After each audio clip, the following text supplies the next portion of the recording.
ସମସ୍ତଙ୍କୁ ନମସ୍କାର ଓ ଶୁଭ ସକାଳ। ଚାଲନ୍ତୁ ନଜର ପକାଇ ନେବା ଆଜିର ମୁଖ୍ୟ ଖବର ଗୁଡ଼ିକ ଉପରେ।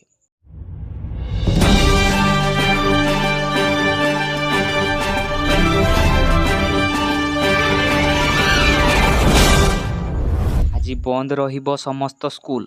ପ୍ରବଳ ବର୍ଷାକୁ ଦୃଷ୍ଟିରେ ରଖି ଜିଲ୍ଲା ପ୍ରଶାସନ ପକ୍ଷରୁ ବଡ଼ ଘୋଷଣା କରାଯାଇଛି। ଆଜି ଅର୍ଥାତ୍ ମଙ୍ଗଳବାର ବନ୍ଦ ରହିବ ସ୍କୁଲ ଏବଂ ଅଙ୍ଗନବାଡ଼ି କେନ୍ଦ୍ର। ମାଲକାନଗିରି ଜିଲ୍ଲାରେ ଥିବା ସମସ୍ତ ସ୍କୁଲ ଏବଂ ଅଙ୍ଗନବାଡ଼ି କେନ୍ଦ୍ର ବନ୍ଦ ରଖିବାକୁ ନିର୍ଦ୍ଦେଶ ଦେଇଛନ୍ତି ଜିଲ୍ଲାପାଳ। ମାଲକାନଗିରିରେ ଅତି ପ୍ରବଳ ବର୍ଷା କାରଣରୁ ବନ୍ୟା ପରିସ୍ଥିତି ସୃଷ୍ଟି ହୋଇଛି।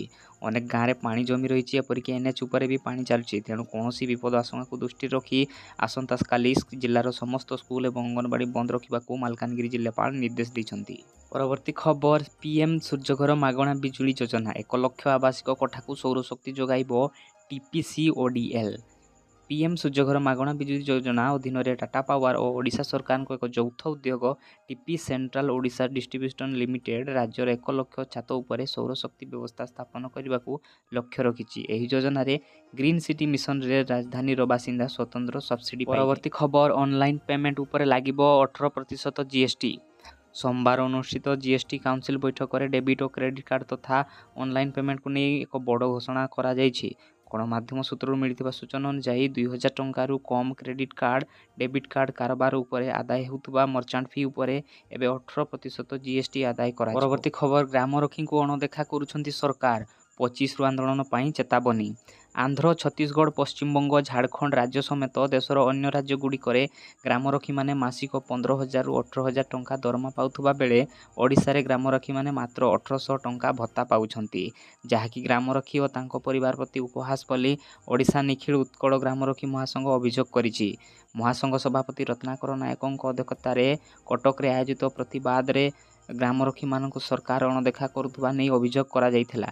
ग्रामरक्षी माने विभिन्न समस्या दूर पाई 10टी दाबी संपर्क में सदस्य माने आलोचना करथिले। तेबे सरकार जदि एही दाबी पूरण न करंती तेबे आसंता 25 तारिख रु ग्रामरक्षी माने राज्यव्यापी आंदोलन को ओह्लाइबे बोली सभापति श्री नायक और संपादक किशोर मल्लिक चेतावनी दैछंती। परवर्ती खबर, युक्त 2 पिलांकु दियाजिबो मागणा कोचिंग।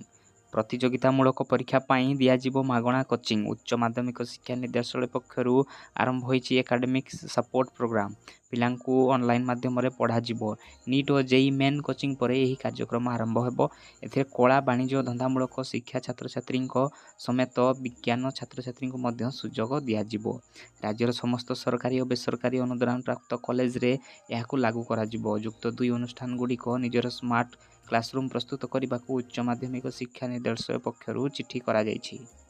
परवर्ती खबर, एनआरसी नंबर न देले मिलिबनी आधार कार्ड। आधार कार्ड तैयारी करिबारे आहुरी कठोर हेले राज्य सरकार। एने सरकार को बड़ घोषणा। एनआरसी नंबर न देले मिलिबनी आधार कार्ड। वर्तमान आधार कार्ड तैयारी करिबाकू आवेदनकारी को एनआरसी आवेदन रसीद नंबर दाखल करिबाकू पड़िबो, जहाँ संपूर्ण बाध्यतामूलक। एभली एक बड़ घोषणा करिसंती आसाम मुख्यमंत्री हिमंत बिश्व शर्मा। परवर्ती खबर, दिल्ली रे 4 मास बाण बैन। दिल्ली रे प्रदूषणर समस्या बर्तिबा पाई चलित वर्ष मध्य बाण उपरे प्रतिबंधक लागू होईछि। परिवेश मंत्री गोपाल राय कहिसंती शीत ऋतु रे प्रदूषणर वृद्धि को देखि बाण तैयारी, स्टोरेज, बिक्री और व्यवहार उपरे संपूर्ण प्रतिबंधक रहिबो। गोपाल राय कहिसंती कौनसी प्रकार बाण ऑनलाइन डिलीवरी बा बिक्री उपरे संपूर्ण प्रतिबंधक रहिबो। बाण को नहीं लोकों मध्य कौनसी प्रकार संशय जेमिति न रहू एथिपाई एही प्रतिबंधक सबु प्रकार बाण पाई लागू रहिबो। एही प्रतिबंधक 1 जनवरी 2025 जाए दिल्ली रे लागू रहिबो। परवर्ती खबर, गणेश मंडप रे खंडा बुलाइबा घटना 3 गिरफ। समय गाड़िया गणेश मंडप रे खंडा बुलाइबा घटना रे मंचेश्वर थाना पुलिस 3 जन को गिरफ करिछि। अन्य अभियुक्त मानक धरिबा पाई पुलिस विभिन्न स्थान रे चढ़ाऊ जारी रखिछि। निजर पतियारा जाहिर पाई 8 ରୁ 10 जन युवक समय गड़िया गणेश मंडप आगर रे आतंक खेलाइथिले।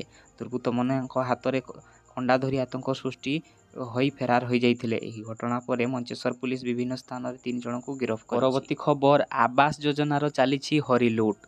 ब्रह्मपुर सहर में सहरांचल प्रधानमंत्री आवास योजना हरिलुट होइतिबा अभियोग होइछि। एभली अभियोग को नहीं एबे आंदोलन को ओह्लाइछि भारतीय विकास परिषद।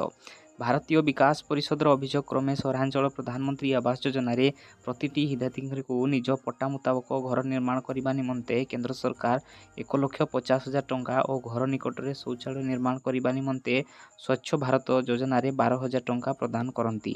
ଆଉ ଏହି ଟଙ୍କା 269 ସ୍କୋୟାର ଫୁଟ ଘର ନିର୍ମାଣ କରିବା ନିମନ୍ତେ ହିତାଧିକାରୀଙ୍କୁ ପ୍ରଦାନ କରାଯାଇଥାଏ।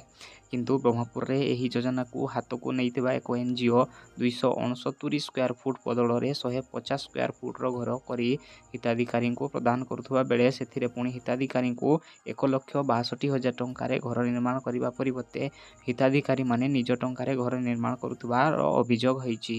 ପରବର୍ତ୍ତୀ ଖବର, ଅଳ୍ପକେ ବର୍ତ୍ତିଲେ ମନ୍ତ୍ରୀ, ଅଳ୍ପକେ ବର୍ତ୍ତିଲେ ବିହାର ମୁଖ୍ୟମନ୍ତ୍ରୀ ନୀତିଶ କୁମାର। ସୋମବାର CM ନୀତିଶ କୁମାର ବାର୍ ଏବଂ ମୋକାମାରେ ପହଞ୍ଚିଥିଲେ। ଉକ୍ତ ସ୍ଥାନରେ CM ନୀତିଶ କୁମାର ଅନେକ ପ୍ରକଳ୍ପର ଶୁଭାରମ୍ଭ କରିଥିଲେ।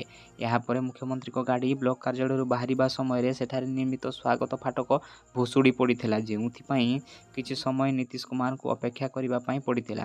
କିଛି ସମୟ ମଧ୍ୟ ରାସ୍ତା ସଫା କରିବା ପରେ ମୁଖ୍ୟମନ୍ତ୍ରୀଙ୍କ ଗାଡ଼ି ବାହାରକୁ ବାହାରିଥିଲା। ଦୁର୍ଘଟଣା ସମୟରେ ମୁଖ୍ୟମନ୍ତ୍ରୀ ନୀତିଶ କୁମାରଙ୍କ କାର୍ ପଛରେ ଥିଲା, କନ୍ଭେୟରେ ଥିବା ଅବଶିଷ୍ଟ ଅଧିକାରୀଙ୍କ କାର୍ ଆଗରେ ଥିଲା। ଯେତେବେଳେ ସ୍ୱାଗତ ଫାଟକଟି ଭାଙ୍ଗି ପଡ଼ିଥିଲା, CM କନ୍ଭୟରେ ଅନ୍ତର୍ଭୁକ୍ତ ଏକ ଗାଡ଼ି ଅତି ନିକଟ ଥିଲା। ତେବେ ସ୍ୱାଗତ ଫାଟକ ଭୁଶୁଡ଼ିବା ପୂର୍ବରୁ ଡ୍ରାଇଭର ଗାଡ଼ିଟିକୁ ଅଟକାଇ ଦେଇଥିଲେ। ଏହାପରେ CM ନୀତିଶ କୁମାର ମଧ୍ୟ ଅନନ୍ତ ସିଂଙ୍କୁ ଭେଟିଥିଲେ। ତେବେ ଦର୍ଶକ ବନ୍ଧୁ, ଆଜିର ଭିଡ଼ିଓଟି ଆପଣଙ୍କୁ କେମିତି ଲାଗିଲା କମେଣ୍ଟ ମାଧ୍ୟମରେ ଜଣାଇବେ। ଭିଡ଼ିଓଟିକୁ ସେୟାର, ଲାଇକ୍ କରିବା ସହିତ ଯଦି ଚ୍ୟାନେଲଟି ନୂଆ କରି ଦେଖୁଥିବେ ତେବେ ଚ୍ୟାନେଲଟିକୁ ସବସ୍କ୍ରାଇବ୍ କରିବାକୁ ଜମା ବି ଭୁଲିବେନି। ପୁଣି ଦେଖା ହେବ ନୂଆ ଭିଡ଼ିଓରେ। ସେତେ ପର୍ଯ୍ୟନ୍ତ ଧନ୍ୟବାଦ।